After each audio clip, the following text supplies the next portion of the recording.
traveled for 6 weeks through Japan, and we visited a lot of temples from different Buddhist schools. So this was very fantastic because we had the chance that we could see how the monks did rituals and incense and all this, and we had also rituals who the monks did rituals for us, so you can book this. And when you are there in the temple and in the beautiful Japanese gardens around the temples, then you can see a lot of symbols. And they are on pillars or in the temple, and there are symbols everywhere. And there is a relation to the Reiki symbols, even if you don't see the Reiki symbols, but in the mental healing symbol Seiheki, there is an older version you can see in the temple. It is called Shri, and that's an old Sanskrit symbol. And later Mark will tell his story with the symbol 20 years ago. And so we had this special atmosphere everywhere and this energy everywhere.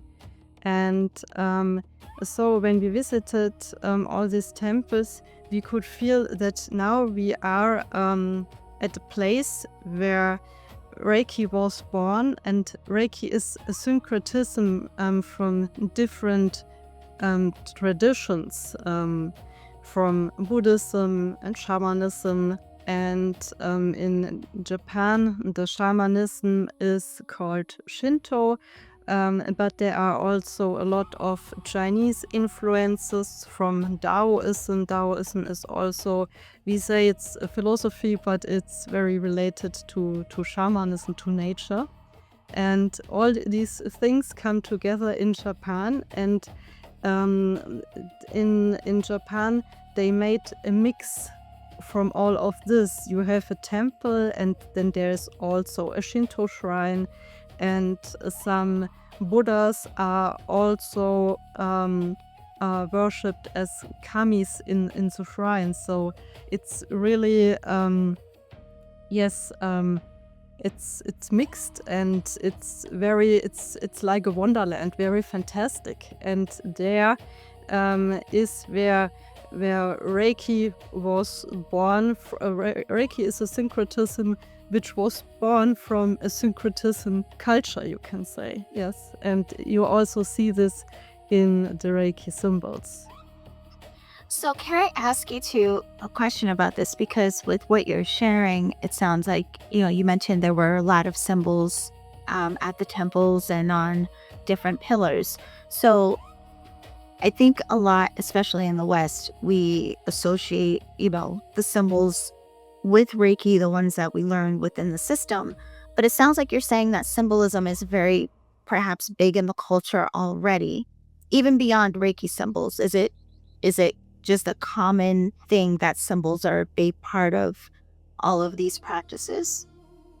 Yes, it's very common. It's because of the script. In Japan, they have imported the Chinese script, and they are all like small icons. So if you have a sign of school name, for example, then you see those characters, and they look like the Honsha Shonen, like the remote contact symbol, for example. And then you have pillars, also with temple names, and those temple names also have a symbolism. And then there are not only pillars, but also pagodas for certain rituals in Buddhism. And there we have kanji and also Sanskrit symbols, which are related to the, for example, to the Reiki symbols, to the Seiheki, because the root of this is such a siddham. And yes, you can see those almost everywhere. And then there's also one interesting point, because the way how they carve it into the stone. It's not always the same script. Sometimes it's something like an energetical artwork. So we have seen in Inari shrines, so in Shinto shrines, shamanist shrines in Japan, the character for a kami, for a spirit or a shamanic god, it's written that one part of it looks like the chokurei. So there's a spiral inside, and this means energy is coming here.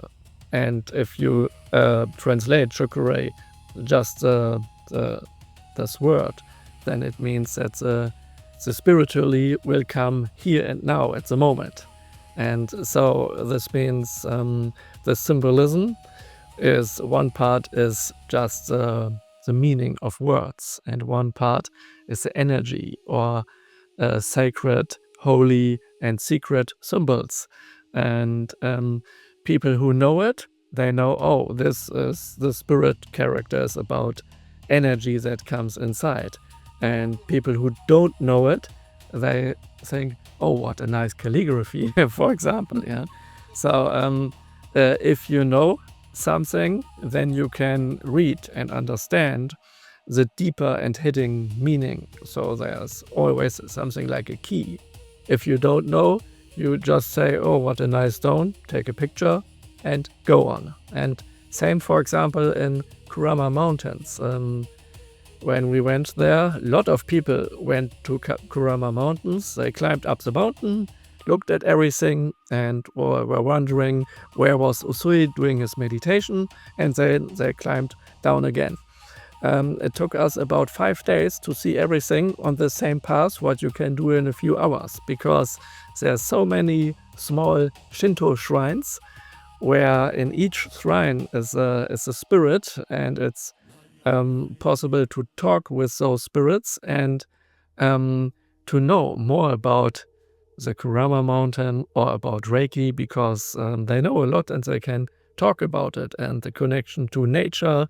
And then there are symbols, not only characters. Something is looking like a flesh made of paper, and this means this place is sacred, and the energy comes here also through this flesh, and there's a connection to the master symbol. So it's everything full of it.